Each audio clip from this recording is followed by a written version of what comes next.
కోతలు లేకుండా ధాన్యాన్ని, మిల్లుల వద్ద ధాన్యం కోతలు లేకుండా ధాన్యాన్ని. జై తెలంగాణ, కేసీఆర్ గారి నాయకత్వం.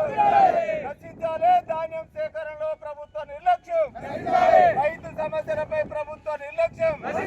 చెల్లించాలే మిల్లుల వద్ద దిగుమతి అయినటువంటి ధాన్యానికి డబ్బులు వెంటనే, మిల్లుల వద్ద దిగుమతి అయినటువంటి ధాన్యానికి డబ్బులు వెంటనే తీసుకోవాలి.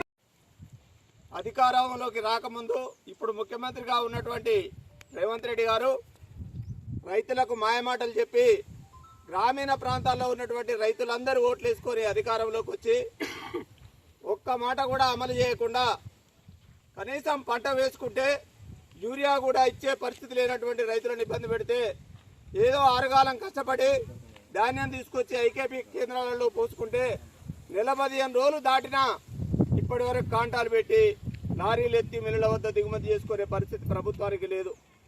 ఎంత సిగ్గుచేటంటే ఏ రైతాంగం అయితే రేవంత్ రెడ్డి మాటలు నమ్మి ఓట్లేసిర్రో వాళ్ళని మొత్తం నట్టేయడం ముంచడం జరుగుతూ ఉంది.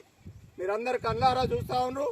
ఈరోజు మనం రావులపల్లి ఐకేపీ కేంద్రంలో నిరసన తెలియజేసే పరిస్థితి వచ్చిందంటే దానికి కారణం రేవంత్ రెడ్డి కాంగ్రెస్ ప్రభుత్వం. అందుకే మీరు గమనించాలి, ఏదైతే 2.5 సంవత్సరాల క్రితం అధికారం కోసం ఎన్ని మాటలైతే చెప్పిండో రైతులకు రైతు బంధు ఇస్తా అన్నాడు. ఇంతవరకు రైతు బంధు ఇచ్చే పరిస్థితి లేదు. 2 పంటలకు పూర్తిగా ఎగ్గొట్టిండు. ఈ యాసంగి పంటకు 3 దఫాలుగా ఇస్తానడు, 2 ఎకరాలకే ఇచ్చిండు. ఇంకా మిగతా వాటికి ఇచ్చే పరిస్థితి లేడు. రుణమాఫీ చేస్తానడు, సగం మందికి కూడా రుణమాఫీ చేయలేదు. కేసీఆర్ గారు ఉన్నప్పుడు కుటుంబ యజమాని రైతు ఉండి ఒక గుంట భూమి ఉండి చనిపోయినా 5 లక్షల రూపాయలు 10వ రోజులో అకౌంట్లో పడేది. అట్లాంటి స్కీమును రేవంత్ రెడ్డి వచ్చి రద్దు చేసిండు. ఆ కుటుంబానికి రక్షణ లేకుండా పోయింది. ఇట్లాంటి పరిస్థితులలో, దీనమైనటువంటి పరిస్థితులలో రైతాంగం ఇబ్బంది పడతా ఉంటే ఇక్కడ ప్రజలు ఎన్నుకున్నటువంటి స్థానిక ఎమ్మెల్యే కానీ ఎంపీ కానీ ఏదైనా ఒక ఐకేపీ సెంటర్కు హాజరయ్యి చూసి అక్కడ ఉన్నటువంటి రైతుల బాధను పట్టించుకొని ప్రభుత్వానికో అధికారులకు చెప్పి పరిష్కారం చేద్దామని సోయి ఆ కాంగ్రెస్ ఎమ్మెల్యే కానీ ఎంపీకి కానీ లేదు.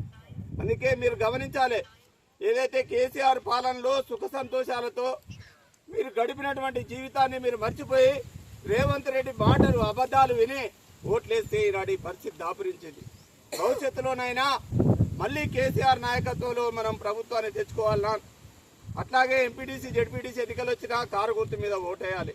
అప్పుడే మనకి కష్టాలు పోతాయి తప్ప కేసీఆర్ రాకుండా, తెలంగాణ టీఆర్ఎస్ ప్రభుత్వం బీఆర్ఎస్ ప్రభుత్వం రాకుండా మళ్ళీ ప్రజల కష్టాలు పోయే పరిస్థితి లేదు. కాబట్టి ఈ ఐకేపీ సెంటర్లలో వెంటనే కాంటాలు పెట్టి లారీలు దిగుమతి అయ్యే విధంగా చర్యలు తీసుకొని రైతులకు డబ్బులు వెంటనే చెల్లించే విధంగా ప్రభుత్వాన్ని మనం డిమాండ్ చేస్తున్నాం. జై తెలంగాణ, కేసీఆర్ గారి నాయకత్వం, కిషోర్ గారి నాయకత్వం, కిషోర్ గారి నాయకత్వం. పెట్టాలి ఐకేపీ సెంటర్లలో కాంటాలు వెంటనే, సీరియల్ ప్రకారంగా కాంటాలు వెంటనే పంపించాలి, లారీలు వెంటనే దిగుమతి చేయాలి, మిల్లుల వద్ద లారీలను వెంటనే ఇవ్వాలి, రైతులకు కటింగ్ లేకుండా డబ్బులు. జై తెలంగాణ.